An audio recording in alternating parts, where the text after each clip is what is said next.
there. Welcome back. I am really glad you're here. I have got such a special treat for you today. I am so excited. I get asked a lot about the local economy, who are the employers, what kind of jobs are here. So today, Danny Stewart is going to tell you everything.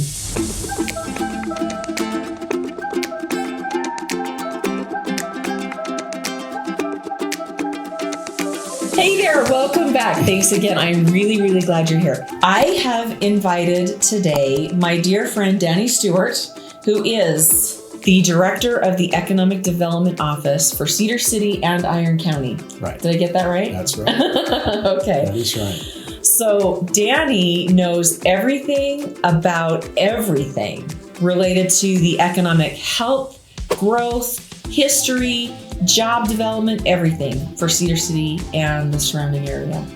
I do love the community. I won't admit that I know everything because that's far from knowing everything, but I am learning more and more every day. And I think it just comes back to how much I do love the community and how much I want to see success here and business success here. You know, I think that is such a great point because seriously, you guys, there is nobody in this community who works harder and longer with more enthusiasm and passion at bringing economic development to the area than Danny and his staff. He probably should have like 10 people in his office and he has 2. Right? Right. Yeah. So let's do kind of a deep dive into what the economy is like, where it's been, where it's going. I think this is going to be really interesting, so stick to the end. So Cedar City's economy started out largely agricultural. A while ago, we did a video with Ryan Paul, of course, his local historian, and we talked about the downtown and some of the historic buildings downtown. And you guys can go check out that video if you want to. It's really a good one.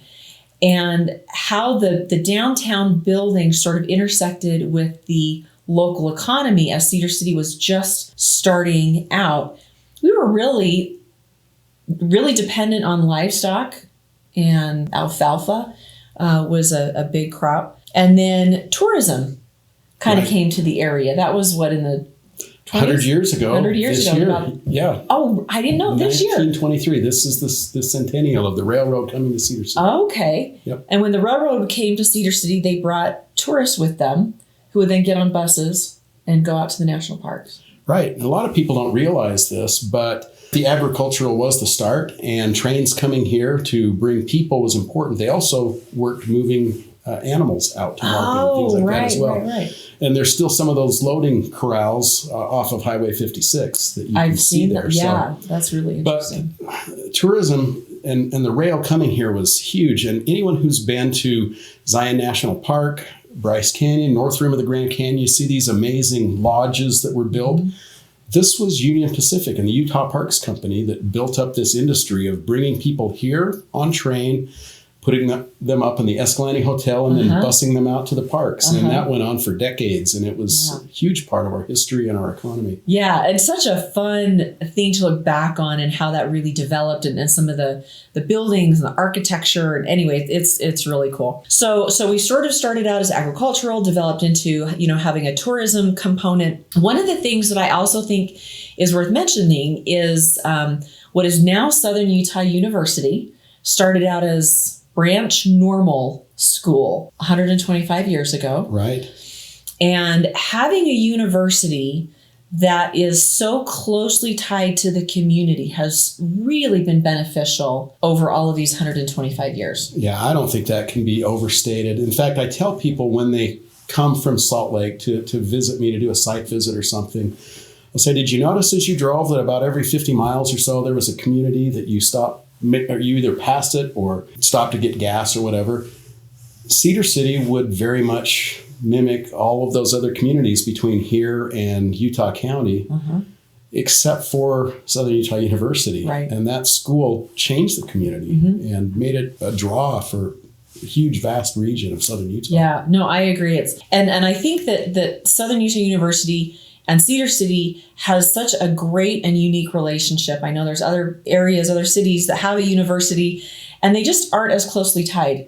But SUU is a large employer in the area, and they're only 3 blocks from downtown. And so it's really a very symbiotic relationship between the university and the community and the local economy. Yeah, and we're really fortunate. And I think that goes back to the founding. When you look at the founders of the university, residents here who really didn't have much, who were mortgaging their homes and doing whatever it took to get that school here. So kudos to them and to us for maintaining that relationship. Yeah, It's there's a cool film that was made. I'm going to do a video about that because the founding of SUU is quite remarkable. So we'll save that. Put a pin in that. I'm going to give you a video on that one. We'll do that coming up. Okay. Now, of course, Cedar City is in Iron County. Right. It's called Iron County because we have a lot of iron. Right. We have the richest Ironically. iron deposit west of the Mississippi, if I understand correctly. That's So awesome. It's huge. Okay, so part of why Cedar City was actually founded had to do with the iron that was available here. The pioneers who came here, used that for all of their iron needs, wagon wheels, that kind of stuff. Okay, so the iron mine has played a really significant role in the economy also for a long time. Right. Now, I understand that there was a pretty significant event in, I believe, the 1980s. Yep. So, And not wanting to date myself, but there are a lot of people from my era and before who know what a significant part of this community and our economy this iron mine was. In fact, we weren't a very diverse economy. We had agriculture, we had a growing college, and we had the iron mine. And when that iron mine, which was sending ore to Geneva Steel, when Geneva Steel in Utah County shut down operations, we didn't have a pipeline to send that ore to at that point. So the mine shut down. It was devastating. There were hundreds of jobs that were lost. yeah. And we went from being one of the wealthier counties per capita to one of the poorer counties per capita for a short time. And that's really what resulted in the creation of the position of Economic Development Director. Okay. So it was about in the 80s or something that your office was formed. So what is the task that you are to do regarding the community, Cedar City, and economic development? Really, it was created to help make up for those lost primary employment opportunities at the mine, because a lot of families were counting on the mine as their primary employment. It supported lots of families. Economic Development Office was developed to find ways to fill that huge gap that was missing from the community. And when you look at the assets that we had then and that we have now and that we've talked about a little bit here, having rail is huge. Yep. The fact that Interstate 15 comes through the community, that's huge. That puts us in an interesting place geographically where a company that's in Cedar City can reach their customer base in the biggest markets in Western U.S. within one day's trucking. Right. So that's been a huge thing for us. But my task has been, and all of my predecessors, really mainly focused on creation or helping to find ways to grow primary employment here in the community. The best way to do that is to get out of the way and help the companies that are here to grow and find tools and things that will help them to grow and create jobs. That organic growth is the healthiest for our community. The next thing is to recruit companies that will bring in those employment opportunities. And for us, these things that I mentioned, it really has made sense to recruit manufacturing, industrial. A lot of people think, manufacturing, that's low paying, production line type stuff. That's couldn't be further from the truth. Right. Manufacturing today is highly sophisticated. It's highly automated. The jobs, 1 in 10 jobs in Iron County are manufacturing jobs. Okay, that's a great statistic. And they're, by and large, very well-paying jobs. They are. I mean, I get quarterly reports on the wage levels, and manufacturing is in the top 1, 2, or 3 every time. That's good to know. So that's important for us is if we can help a manufacturing company succeed here, if we can show them the advantages to being here, once they get here, they do succeed and they do grow. And companies that have been recruited here, such as Genpack, they've been here for a long time and they've expanded their operations multiple times. They continue to grow here. Yeah. Charlotte Pipe has only been here since 2007. They've had multiple expansions, new jobs created. And that's what we're looking for, is find those primary employment opportunities, bring them here, and then help them to grow and continue to expand. I love the emphasis too on businesses that are already here, because both of those components are important. Recruiting new businesses is important. Recruiting the right types of businesses is important. And also having a focus on helping our local people who are already here to expand and improve and grow their employment base. I think that's a really cool dual vision for the community. I think that's really important. And we've got over 2,000 businesses licensed in Cedar City. And 1,900 plus of those are saying, this guy's never been in my business to help me. Yeah. But really what we try to do is work with our state partners, with our local partners, the Chamber of Commerce, the Small Business Development Center, the Women's Business Center of Utah, and all of these great resources that we have here, and try to connect the dots between new and existing businesses and help them make goals and exceed their goals and succeed here. So I try to be in as many businesses as I can, but a lot of times what I'm doing is behind the scenes supporting these other business support systems in our community. Well, I'm glad you brought that up, because that is something that I don't think we've really talked about, is the local resources that we have. Some of them are from the state. Some of them are connected to the university. Some of them are connected to the Chamber of Commerce, but there's the Small Business Development Center, which is incredible. The people there are they're absolutely amazing. And they will help you go from, maybe you've got a hobby that you want to turn into a business. They'll help you with the business plan, funding, structure, everything you can think of about starting a business. And they're also a fabulous resource for existing businesses to expand. How do you do that? What does that look like? What resources are out there? What grants are available? There's some absolutely incredible resources that you only have to pick up the phone one time and make a call, and all of these really cool opportunities are available. You're right. It's amazing the opportunities that are available there. And you look at a lot of businesses, especially small businesses, and in a lot of cases, this is a person or a family who have a talent at making something or running a restaurant or whatever it might be. They might be the best chef ever, but there's a lot more to business than cooking and washing dishes. Exactly. And these resources that we have here in the community can help any company. Like Jenny said, business planning, marketing, all of these different services are available. If we could do anything from this today, it would be to make them so busy with these business partners that we have that they need to increase their staff. That's right. No, that's a really, really well-made point. So I know that we have a few kind of major employers in the area. Right. So Intermountain Healthcare, SUU, School District. I think the county is one. Walmart. Oh, of course, Walmart.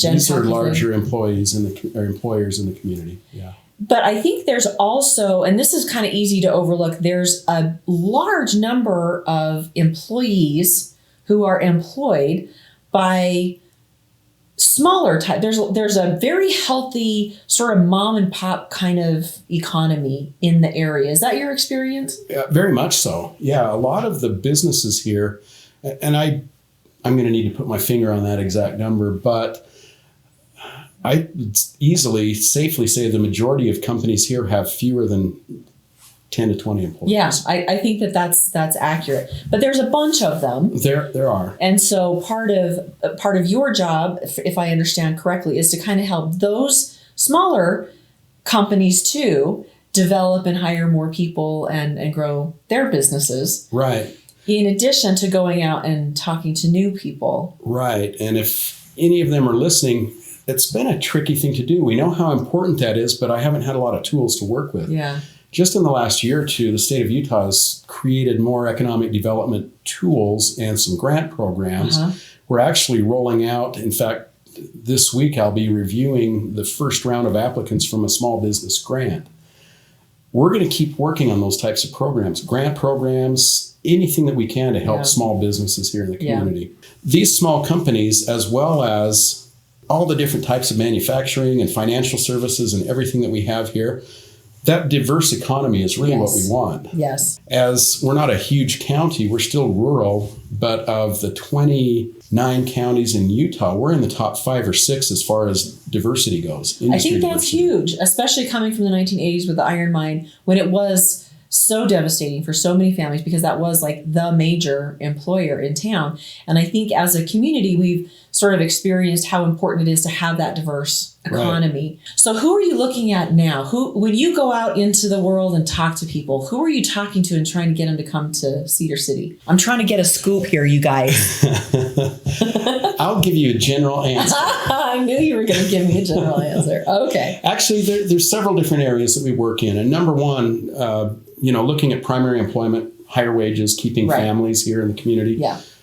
Manufacturing is just a great fit. It is. I mean, if you step back and look at our community and say, what are your strengths in Cedar City? We are situated and built for manufacturing. Yeah. We have rail accessibility. We have this highway accessibility. We have a university and a tech college for workforce development. Huge. So many things. We have outstanding healthcare, outstanding education here. Yeah. Manufacturing companies, it's interesting. Those who do come here to look, they're usually looking at a dozen other places. Uh-huh.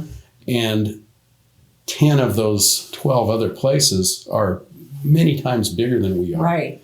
But we have so many advantages. We've been very successful in attracting some good manufacturing. Just in the last year, 4 manufacturers bringing 400 plus jobs. That's so cool. And that's a huge impact in an area where the population is 50,000.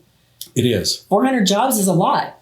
It is. In fact, the state of Utah a few years back, they looked at counties by their population, and they said one job in Iron County is equal to about 17 jobs on the Wasatch Front, as far as the impact that it has on the local community. Impact, the economic impact. So, to say we have 400 jobs here coming, that is an enormous impact on the local economy. No, it's huge. And there's been some cool companies come in the last few months. Right. GoX just opening their doors. This is a plastic company.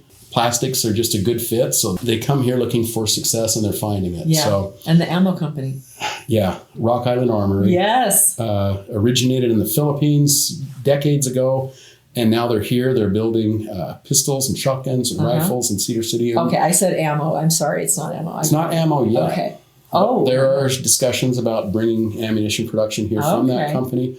Also, they've only been here since July, and they've already outgrown their space, and they're looking for their expansion. Yeah. So. Okay. I might have something in mind for them. Yeah. And I think a lot of times we hear from those businesses that are inquiring, looking here. One of the things, at least when I've talked to people, they say the quality of life here is so fabulous, and they know that their employees are going to like it. That's huge, and that's changed drastically just in the last few years. I mean, when I talked with site selectors before, it was all about numbers and data. And it's hard to quantify the value of our Red Hill and our mountains and the Shakespeare Festival, but more and more quality of life is becoming more important to site selectors and to companies, and nobody comes close to the quality of life in Cedar City. They can't compete. No. Okay, so let me ask you this, because I know that you and I have had a conversation in the past, and there's companies that really wanted to come here, but we kind of had to turn them away. So what kind of companies are not a good fit for the area? Companies that need a lot of water. Yeah. and they really have been interested. We've had a lot of companies who really wanted to be here because of our geographic location and all these things I've discussed. But we don't have enough water. Yeah. And we've had companies that are asking for 3 to 4 million gallons per day. Yeah. That's just not sustainable here. No. You can't do it. I mean, you can look at it and say, look how many great jobs, but we need water. The water component is such a big part of everything we do here, and balancing out the community's need for the water and that resource against those jobs. I mean, especially when there's other manufacturers or financial or office type employers that want to come here that aren't going to tap that resource to such an extent. There are companies that fit here very, very well, and we feel really fortunate. The ones that have chosen to locate here, they just fit here. Their culture fits with our culture, and we're really happy with that. Yeah, no, I've been super tickled. What is coming at us? What is the economic future of Cedar City and the surrounding area look like? Sure. I'm going to touch on the first part of that question by going back to quality of life.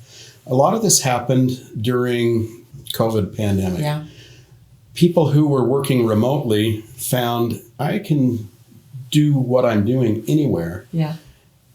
And a lot of them moved here. A lot of them moved here. And we love that they did. Yeah. These are great folks, and they chose to be here because of what we have. Yep. And we welcome them. And we're trying to figure out how to get all of those people together and find out what their needs are. In fact, I've been working with Councilman Isom, who also works in entrepreneurship and Small Business Development Center. Yeah. Right. And we've sent out surveys, and we're getting great responses. These people who work remotely would love to be able to network, and we're going to be working on that. So I'll be in touch with you. You know, let me know about that. And if any of you guys are curious about that, leave me a comment, and I'll get you in touch with the people who you need to get in touch with to make those connections. Because that is really a growing component of our local economy, is people who are working remotely. Because why wouldn't you work here? If you could work anywhere, why wouldn't you work here? Exactly. And we know that there are a lot of those people, and I know quite a few personally who have moved here in the last couple of years.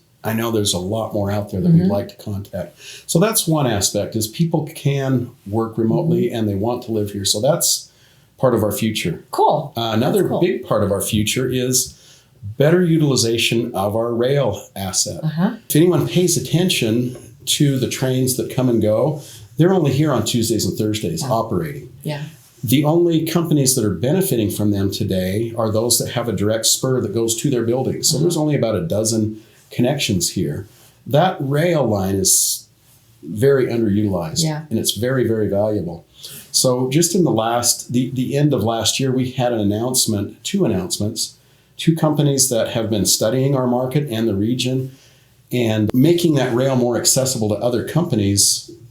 There's great demand for that. So we have two companies that are building transload facilities. Wow. So that is a facility that allows them to get things off of rail cars and onto trucks to get them into other parts of the community and the region. Cool. It also allows our companies that have things that it makes sense to send them out on rail to be able to do so. Looking at our hay growers in the county who have been trucking hay to the ports for years. We would love to be able to load that hay here at our transload facilities in the next year. That would be and get those to great. port. Wow. So many opportunities. We've been working very closely with the Utah Inland Port Authority. That's one of my favorite things to talk about. Great partners, and everybody wants to talk about it, and nobody knows what to say because even the Inland Port Authority is still figuring out their role for the state. It's huge. So let me just touch on that a little bit, because this is something that I think is so exciting. This is such a fabulous opportunity for this area. So Inland Port in Salt Lake, jump in if I start to go off track here. The Inland Port is to take some of the load off of the port, say in LA on the West Coast. So that stuff, instead of being sort of put into the system in those LA ports because they're clogged, they're backlogged, it would be shipped to Salt Lake and offloaded and transported from that as a hub. Is that potentially? Yeah, okay. That's one of the hundreds of different things that you can do. Their overall goal is to more efficiently move goods in and out of the state and the region. Yeah. Utah's been known as a crossroads of the West. Right. They're really pushing for crossroads of the world because of the way that we have highways and rail connected. Like I say, better utilize the rail, take some pressure off of trucking on the highways. And anyway, it's huge. We are great opportunity. Very fortunate to have rail and be able to participate in that. Because we are being considered as sort of a spoke from that inland port base in Salt Lake, because we've got all of the capability. Right. So, and they've been great partners for us. For 2 years in a row, the Utah Inland Port Authority went to the U.S. Department of Transportation for grant funding just to study the market and the infrastructure here in Southwest Utah, in Cedar City. And last year they were awarded nearly $500,000. That money will go to study what infrastructure do we have, what do we need, what's the best market case for what we have, where we have. It's going to be a very thorough study. And that'll give you more ammunition to go out in the world and start recruiting even more companies who can take advantage of that sort of combination of components that we've got here. And to go throughout our region and help regional businesses look at opportunities that they may have never considered, because Washington County doesn't have rail, but they have companies who can benefit. The same with Beaver County, with Garfield County. And here in Cedar City, there are companies who could be benefiting from that. So let's work with the Inland Port to do this. It is. And that they would have that kind of vision for our region is huge. So one of the things that I have noticed just in the last couple of years that has been so fantastic is our new governor. He's, newish. He's been there for a couple of years now.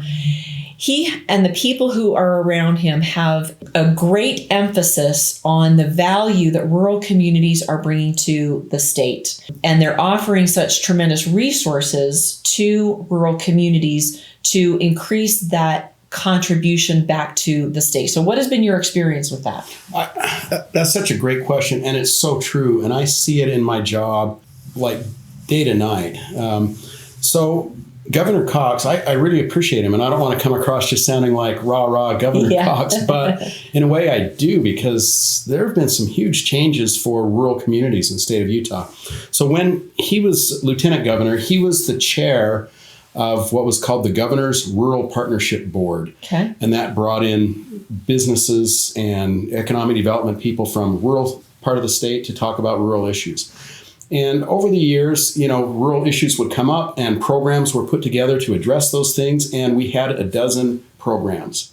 And they were made with one problem in mind at one certain time. And the analogy was made that we had a dozen pair of shoes for 25 people that didn't fit anybody. Right. And that's really where we were. And under Lieutenant Governor Cox's leadership, that Governor's Rural Partnership Board polled economic development directors and business leaders from rural Utah. And we met numerous times in Sevier County and Carbon County and Iron County and different places across the state over the course of a year and tried to hammer out improvements to that. And those things rolled out once he became governor.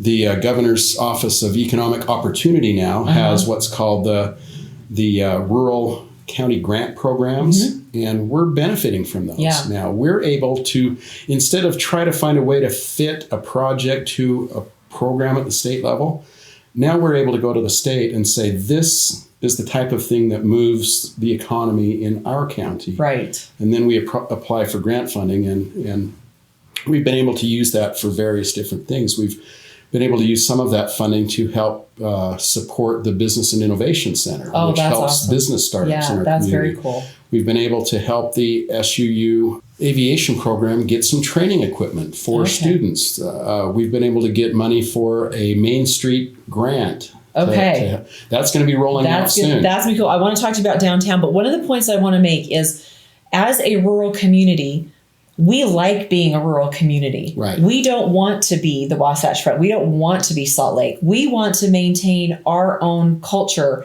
and community and history, but we want to have an economic development component to what we're doing here.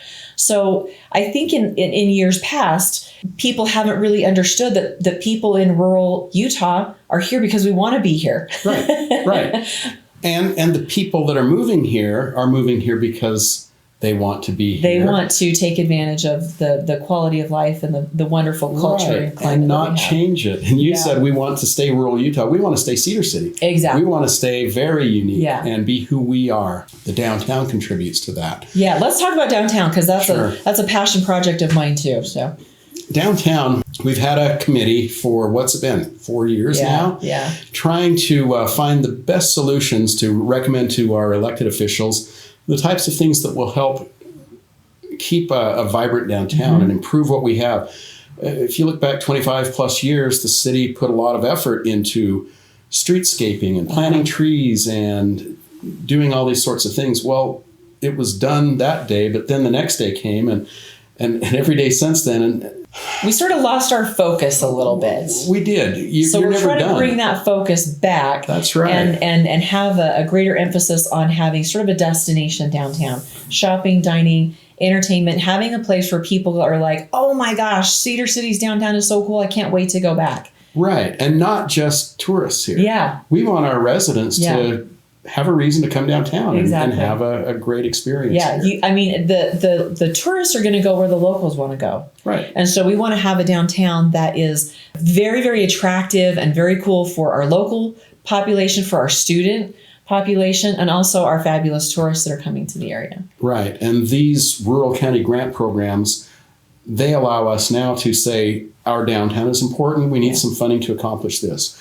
Our industrial area is important. We need some funding to help us with the following. And thanks to the state of Utah for seeing that rural counties would like to have more control over their economic destiny. No, it's wonderful. It's wonderful. I'm so glad that you had time to come in. Is there anything else we need to know about you or your office or what is happening, what's coming at us? Well, first of all, thanks for the opportunity. I love talking about economic development. Cedar City's first economic development director was Terrence Bride. He was hired in 1987 when the city and Iron County determined that they needed an economic development director. I was a student reporter for a student newspaper. I interviewed him and I asked him, why does Cedar City need economic development director? And he asked me to look around and he says, how many of your friends who have graduated have had to go somewhere else? Or of all the people that you knew that grew up here, how many are still here? Yeah. And he says, our greatest export are our children. We want to stop doing that. We want to create more opportunities for families to be able to succeed here in Cedar City. I've thought about that ever since, and especially since I've been hired as economic development director, and that's my goal. I want opportunity for people who want to be here in this community. Amazing. That is so cool. That just really encapsulates the vision. That's amazing. Thank you again, Denny. I'm so glad that you were able to be here. I could talk about this stuff for a long time. Thank you guys for being here. I am Jenny Hendricks. Remember, if you like these videos, subscribe, hit that notification bell because we drop them every single Thursday. I will see you soon.